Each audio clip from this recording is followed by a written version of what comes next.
근데 저는 이제 아까도 말씀드렸지만 지금 이런 상황이 전반적으로 뭔가 반격의 상황이 이제 도래하는 거 아닌가. 지지율도 그렇고 아까 보셨지만 여론조사상 국민의힘의 정치인들이 이렇게 상향으로 올라오고 사실 이번 선거를 통해서 오세훈, 한동훈 이른바 이제 국민의힘 계열의 강력한 그 대권 주자 2명을 살아오게 만드는 이것도 굉장히 그죠? 예. 패착이 큰 예. 거다. 예.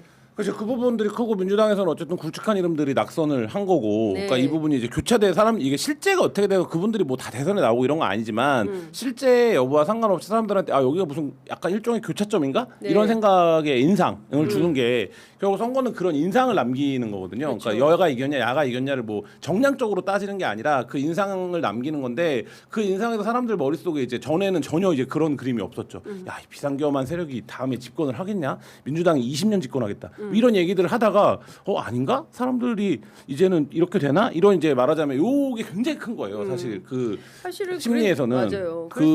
뭐 고지점이 하나 있고 또 하나의 점은 그래서 향후 이 위기를 어떻게 관리하느냐의 문제인데 이 위기의 본질이라는 게 결국엔 이런 거잖아요. 그러니까 예를 들면 나는 대통령은 나는 중도 실용주의 노선을 강화할 거야. 그리고 저쪽이 저렇게 질이 멸렬할 때 우리는 유능하고 능력이 운동장을 넓게 쓸 거야. 그러니까 운동장을 넓게 쓰자. 이게 대통령의 노선이라고 간단하게 얘기를 하면, 근데 또 민주당의 한쪽에서는 이게 있는 거잖아요. 무슨 소리야? 우리가 이렇게 힘이 있을 때 우리가 옛날부터 추진해왔던 전통적 과제들을 끝을 봐야 돼. 네. 그러면 우리가 지금은 힘이 있기 때문에 이쪽이 좀 떨어져 나가더라도 우리가 이거를 지금 추진할 수 있는 힘이 있어. 우리가 언제 이 힘이 있어봤냐? 그러니까 네. 지금 이걸 해야 돼. 그래서 우리는 이른바 이제 민주 진보 블록을 강화해야 돼. 뭐 이거잖아요. 네. 그 저는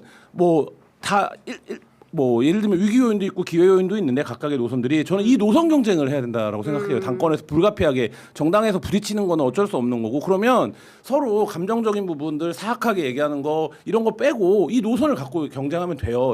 근데 그게 아니라 선거 한 2달 전부터 서로가 서로를 이제 말하자면 잡아먹는 방식으로 들였기 때문에 이 선거 기간 내내 남는 게 뭐만 있습니까? 민주당 내의 어떤 갈등, 민주당 지지자들의 분열. 그러니까 민주당에게 그렇게 지지 온도가 높지 않은 사람들이 보기에는 권력 잡고 의원수 많고 이러니까 오만하다. 이게 시끄럽네. 네. 이렇게 되는 측면이 있는 거잖아요. 그러니까 저는 그게 서울 수도권 선거에서도 반영이 됐다라고 생각을 하거든요. 네. 그러니까 이런 부분들을 관리를 해줘야 되는데 지금 이제 문제는 선거가 끝나고 갑자기 이제 우리가 졌나? 우리가 패했다. 어떡하지 이러다가 그 분위기가 오히려 정리를 못하고 일단락을 못 짓고 과열되는 방향으로 전당대회가 치달으면 그때부터는 정말 좀 수습하기 어려워질 수도 있다. 이런 그러니까 생각이 들어요. 지금부터 2달이 더 큰 문제다. 그러니까 더 큰 문제라기보다는 네. 수습할 수 있는 길이 있는데 네. 그거를 이제 저 같은 뭐 현직 기자들도 그렇게 하면 되는 거 아니야? 아니요. 이렇게 생각하는데 네. 근데 이제 여기 모여 있는 사람들이 한 달 전부터 온도가 너무 뜨거웠기 때문에 그렇게 이제 쉽게 말하자면 열기를 좀 식히고 차분하게 그렇게 하자. 근데 이제 임기 6월 2일까지는 잘 되는 것 같았어요.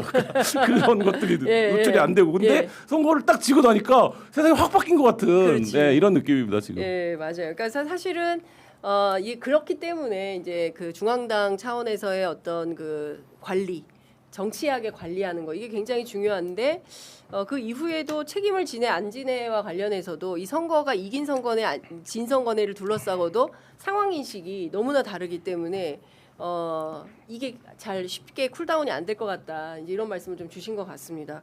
근데 제가 보기에는 이 상황도 이 상황이지만 앞으로 가야 될 길이 굉장히 먼데 오늘 그 정청래 대표가 5.18 묘지 참배를 했습니다. 그래서 방명록에 뭐라고 썼냐면 이재명 정부의 성공 이렇게 썼습니다.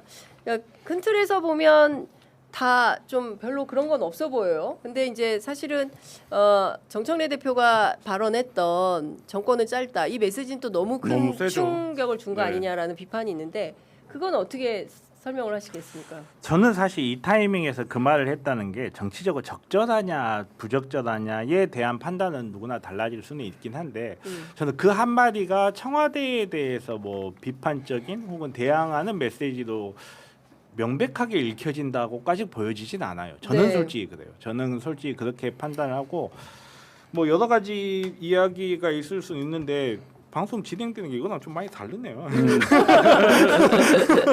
그렇죠.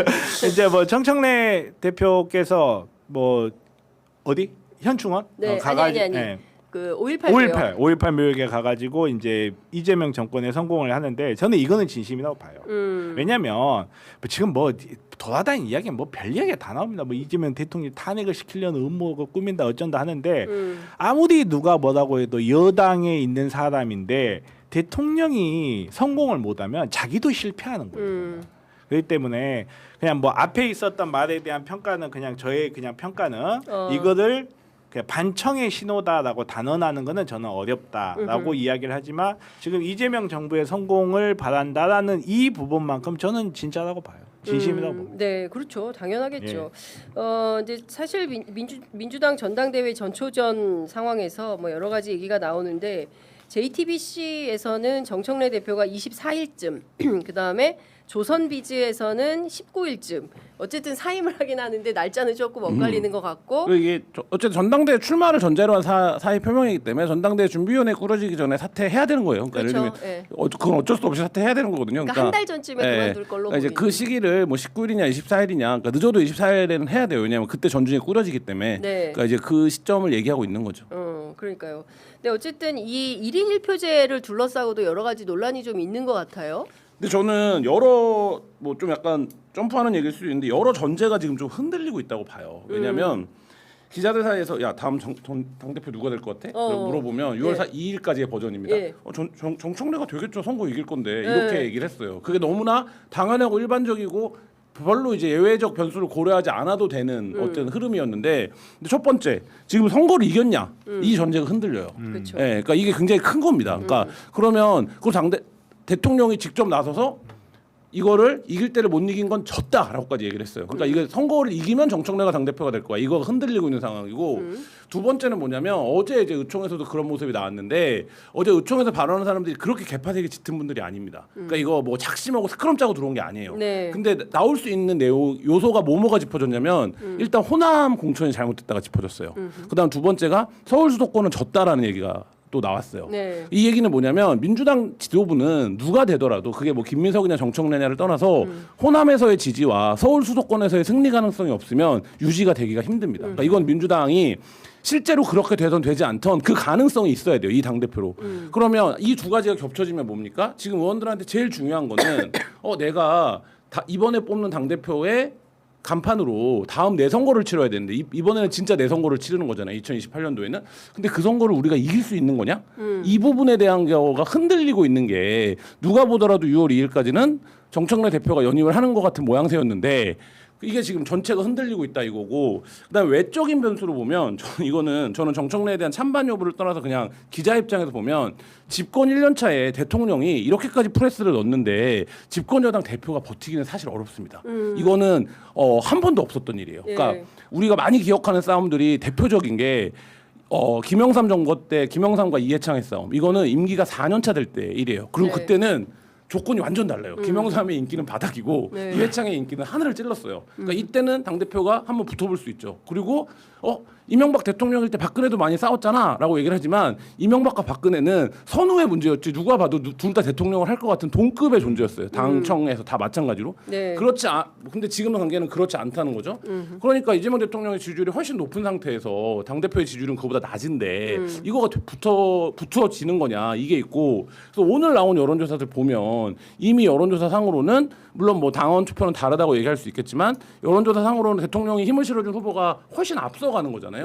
이런 상황이라고 놓고 보면 이 1인 1투표제가 6월 2일까지의 버전으로는 정청래 대표에게 무조건 유리할 거야라고 판단이 됐었는데 지금은 이 조건의 변화들과 누가 보더라도 친명이 친청보다 큰 세력 아닙니까? 그러니까 네. 그 구분법을 따르더라도 저는 뭐 그 구분법은 정확하지 않다라고 보는데 그러면 대통령의 힘이 실리는 후보가 1인 1투표제에서 유리한 거지 그 제도를 만든 당대표라고 해서 그 제도의 덕을 무조건 더 볼 거다? 이거는 지금은 좀 합리적인 추론은 아니지 않나 이런 생각이 듭니다.